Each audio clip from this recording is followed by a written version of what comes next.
Hello, I'm Simon Whistler, you're watching TopTenzNet, and in the video today, we're looking at the top 10 internet shamings that ruined people's lives.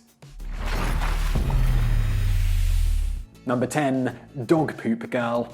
On June 5, 2005, a young woman with her small dog boarded a subway in Seoul, South Korea. At some point during the trip, the dog defecated on the floor of the subway. The owner of the dog made no attempt to clean it up, and when people told her to clean it up, she apparently got belligerent. Someone snapped a picture, and details of the account were posted on a number of popular internet forums. Within hours, personal information about the young woman and her family was being shared online. Anything that might have been true about her was posted, and she became national news. She was recognized in the streets, and people sent her hate mail through her personal website. Out of humiliation, she had to drop out of university. This was one of the first cases of internet shaming. At the time, John Krim with The Washington Post wrote that the response to the incident was a remarkable show of internet force, a peek into an unsettling corner of the future. Number 9. Taylor Chapman. On the morning of June 8, 2013, 27-year-old Taylor Chapman walked into a Dunkin' Donuts in Ocala, Florida.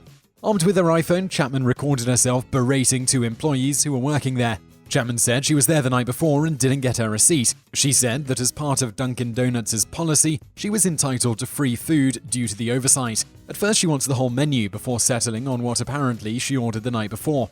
Then, over the course of 8 minutes and 9 seconds, she berates two employees who were unfailingly nice, even though Chapman launched into a vile tirade that involved threats of violence along with sexual and racial slurs. The amazing thing about this story is that Chapman posted the video herself on her Facebook. It quickly became viral and has been viewed almost 1 million times on YouTube, and there are close to 12,000 comments on it. A lot of the comments are vile in their own right and are directed at Chapman, who has been suffering from mental illness since the age of 7 and has been hospitalized twice for it. Due to the video, she lost her job as a PR spokesperson. She also had to change her number because of threatening phone calls and deleted her social media accounts because of the harassment. Number 8. Paul Christoforo.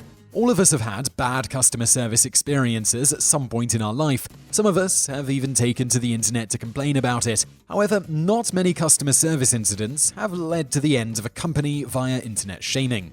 The whole fiasco started when Dave, a gamer with disabilities, ordered and paid for 2 N-Control Avenger PlayStation 3 controllers in November of 2011. The controller was directed at intense gamers and gamers with disabilities. Dave emailed the company on December 12, 2012, politely asking for an update because the controller was supposed to be released in early December. Ocean Marketing, who was hired on to handle the public relations on the delayed controller, replied with a date and the name of owner-manager of Ocean Marketing, Paul Christoforo. No apology or explanation for the delay was given. By the end of December, Dave had yet to receive the controller. Throughout December, Dave emailed Christoforo trying to get updates on his now month-long delayed controller. At some point, the emails from Christoforo got snarky and condescending. Christoforo told Dave to put his big boy hat on and be patient. At this point, Dave started including websites like Penny Arcade in the email exchange. Things got more bizarre when Christoforo started cursing and name-dropping in the emails. That is when Mike Krahalik, a co-founder of the webcomic Penny Arcade, got involved. The whole thing was posted on Penny Arcade, and you can read the email chain in a link we're including below. Ocean Marketing's website crashed, and Christoforo had to close his Twitter accounts because of how much hate he was getting. N-Control had their Amazon reviews tank. This led to N-Control firing Christoforo, and because of the PR firestorm, he was having problems getting work. Number 7. Adria Richards. On March 17, 2013, developer evangelist Adria Richards was attending PyCon 2013, which was a computer programming conference. Behind Richards, who writes under the blog butyou'reagirl.com, 2 men were joking about big dongles and forking the repo. After hearing the jokes, Richard turns around and took a picture of the 2 men. She immediately tweeted the picture and wrote, "Not cool, joking about forking repos in a sexual way and big dongles," right behind me at #PyCon.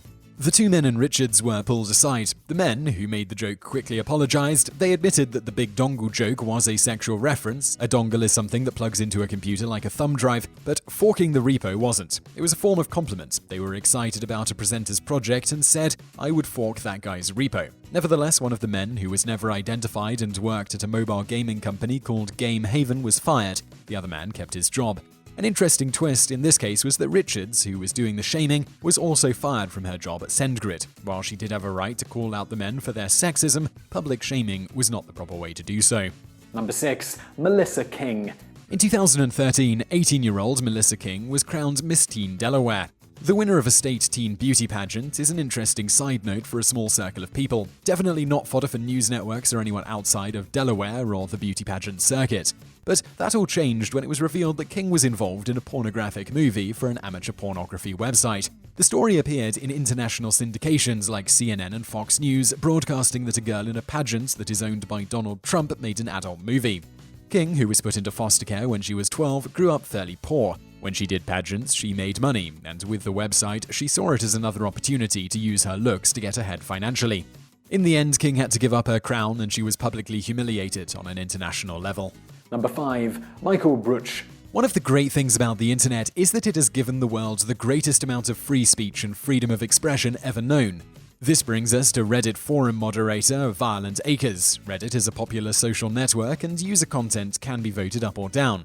The content appears in subcategories known as subreddits, and users can set up their own subreddits. There are currently over 440,000 of these.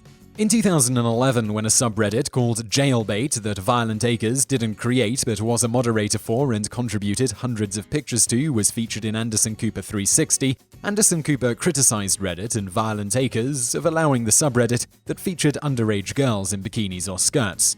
Reddit ended up closing the subreddit after the segment. After it was shut down, a writer with the website Gawker tracked down Violent Acres in real life. In October 2012, in an expose on Gawker, Violent Acres was outed as a 49-year-old man, Michael Brutsch, who worked as a programmer at a Texas financial services company. After Gawker exposed him, Brutsch went on Anderson Cooper 360 and it was a disaster. Brutsch defended himself, saying that he just used the forum to blow off some steam and he wasn't doing anything illegal. Nevertheless, he was fired from his job. This was especially unfortunate for Brutsch's disabled wife, who relied on his benefits. Number 4. Justine Sacco. In December 2013, then 30-year-old Justine Sacco was traveling from New York City to South Africa to meet family for the holidays. Along her trip, Sacco, who was the senior director of corporate communications at an American media and internet company called AIC, composed 3 tweets to her 170 followers. As she was taking off from New York, she tweeted, "Weird German dude, you're in first class. It's 2014. Get some deodorant." In a monologue as I inhale BO, thank God for pharmaceuticals.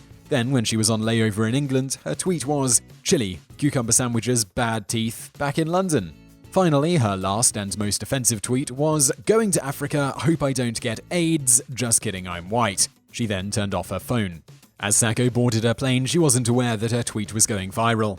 IAC, who owns such websites as OkCupid, Match.com, College Humor, and Vimeo, fired Sacco immediately. Number 3. Lindsey Stone.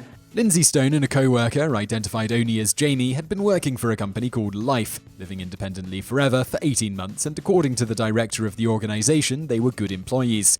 In October of 2012, they were supervising a trip of a group of adults with learning disabilities to Washington, D.C. One of the stops on their trip was Arlington National Cemetery. At the tomb of the unknown soldier, in front of a sign that said Arlington National Cemetery and Silence and Respect, Jamie took a picture of 30-year-old Stone pretending to yell while she held up her middle finger.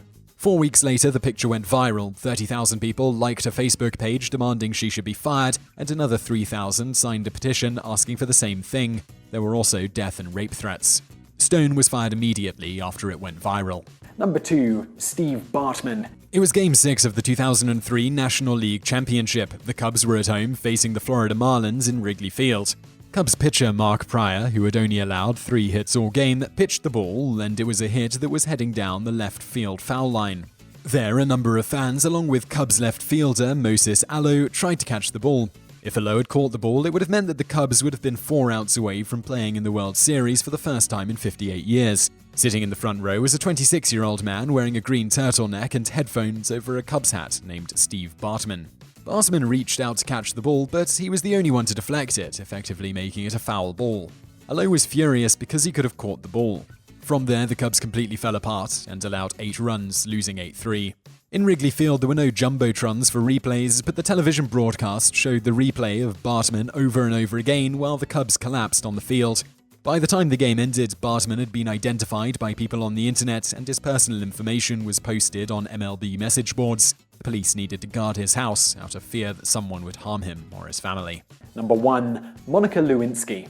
When Monica Lewinsky was 21 in 1995, she started a sexual affair with then-President Bill Clinton. In 1996, she was transferred to the Pentagon because of inappropriate and immature behavior and inattention to work. While working at the Pentagon, Lewinsky met a government worker named Linda Tripp. Tripp recorded conversations with Lewinsky in which she talked about her affair with President Clinton. Tripp took the tapes to Newsweek, who planned to do a piece on it. After the scandal, the Clintons were able to move on, but Lewinsky's name was still a joke. She moved to London and around the United States trying to find a job, but never landed one for a very long time because of her history. She was suicidal, and her mother feared that she might be shamed to death. Then, in March 2015, Lewinsky gave a highly regarded and popular TED Talk in which she said she was patient zero for viral web scandals. Lewinsky also said that public shaming as a blood sport has to stop. So I really hope you enjoyed that video. If you did, please do give us a like below and subscribe to our channel. There's a big subscribe button below me now, but I know if you're on a mobile device you can't click that, so there will be a link in the description below. Also, over there on the right are a couple of other videos you may enjoy, so be sure to check those out, and thank you for watching.